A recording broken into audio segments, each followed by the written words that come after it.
Baiklah, Assalamualaikum warahmatullahi wabarakatuh. Perkenalkan, nama saya Randy Wahyu dari jurusan MPI 3A. Baiklah, saya akan menjelaskan sistem tingkat jurusan mutasi dan drop out. A. Sistem tingkat 1. Pengertian sistem tingkat. Sistem tingkat adalah suatu bentuk penghargaan kepada peserta didik setelah memenuhi kriteria dan waktu tertentu dalam bentuk kenaikan satu tingkat ke jenjang yang lebih tinggi. Kriteria yang maksud adalah mengacu pada prestasi akademik dan prestasi lainnya, sedangkan waktu mengacu pada lama peserta didik berada di tingkat tersebut. Dalam pendidikan, alasan dari sistem tingkat ini selain asumsi kesamaan adalah efisien pendidikan di sekolah jika peserta didik berada dalam keadaan sama dan dapat dijalani secara bersama. Tidak efisien dan dari segi tenaga dan biayanya. 2. Pertimbangan kenaikan di tingkat. Setiap peserta didik mempunyai hal yang sama untuk naik tingkat ke tingkat tertentu. Namun demikian, ada persyaratan-persyaratan tertentu yang harus dipertimbangkan untuk kenaikan tingkat tersebut, yaitu A. Prestasi peserta didik. Apakah prestasi yang dicapai pada tingkat sebelumnya memungkinkan kepada peserta didik yang bersangkutan untuk dapat belajar dengan baik pada tingkat atasnya? B. Waktu kenaikan tingkat.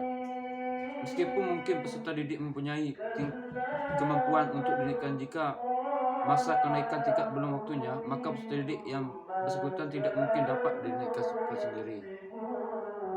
C. Persyaratan administrasi sekolah. Persyaratan administrasi sekolah meliputi kecukupan kehadiran peserta didik dalam pelaksanaan pembelajaran yang dilaksanakan sekolah, meskipun peserta didik mempunyai nilai yang baik di atas rata-rata kelas.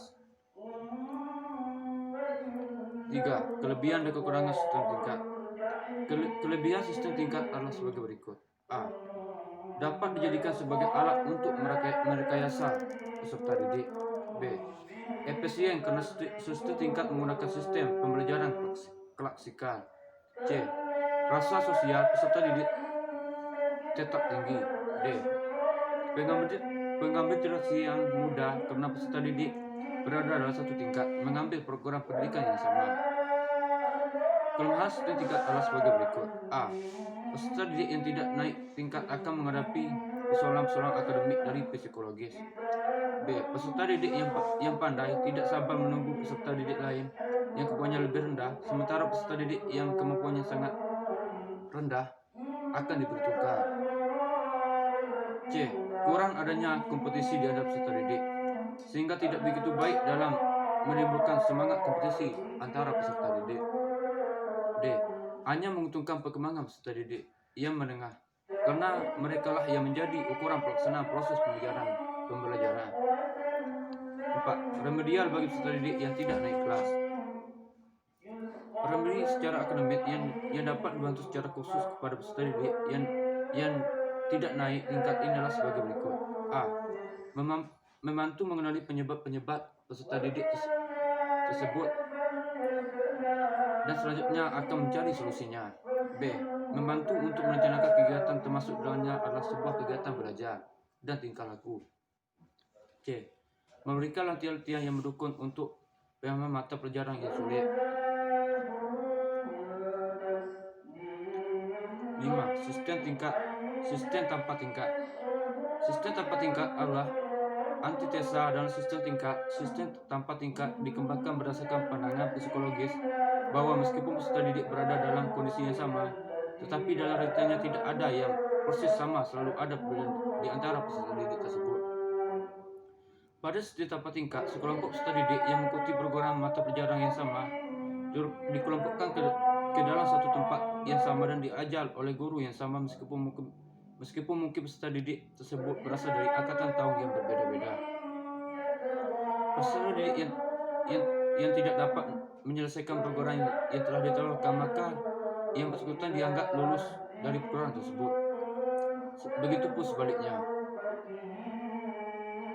6. Kelebihan dan kekurangan sistem mengikuti pendidikan sekolah sesuai dengan keadaan dan kemampuannya. 2. Memberikan perlindungan kepada kepala sekolah tertentu untuk dapat tumbuh dan berkembang secara wajar sesuai dengan keadaan. Mutasi STL harus memenuhi beberapa ketentuan, antara lain: A. Permintaan mutasi peserta didik diajukan oleh orang tua wali karena alasan yang dapat dibenarkan, yaitu keluarga, kesehatan kejiwaan, dan ekonomi. B. Mutasi peserta didik berlaku dari sekolah negeri ke sekolah swasta, misalnya. B. Mutasi STL adalah perpindahan peserta didik dalam satu sekolah yang dikenal dengan istilah kenaikan kelas. 3. Faktor penyebab mutasi. Sejauh umum, faktor penyebab mutasi peserta didik dapat dikelompokkan atas: A. Peserta didik, B. Lingkungan, C. Lingkungan sekolah, D. Teman sebaya, E. Faktor lainnya. Drop out. Drop out adalah peserta didik yang keluar dari sekolah sebelum waktunya atau sebelum lulus dan tidak menyelesaikan pendidikan sebagai berikut. Ketidakmampuan. 2. Peserta didik tidak memiliki biaya untuk sekolah. 3. Peserta didik sakit parah. 4. Peserta didik terpaksa bekerja. 5. Peserta didik drop out. 6. Peserta didik itu sendiri yang tidak mau sekolah. 7. Peserta didik yang mengalami kasus pidana dengan kekuatan hukum yang sudah tetap. Hal ini menyebabkan peserta didik di drop out dari sekolah. Demikianlah hasil penjelasan saya tentang sistem tingkat jurusan mutasi dan drop out. Saya tutup dengan billahi fisabilillah. Wassalamualaikum warahmatullahi wabarakatuh.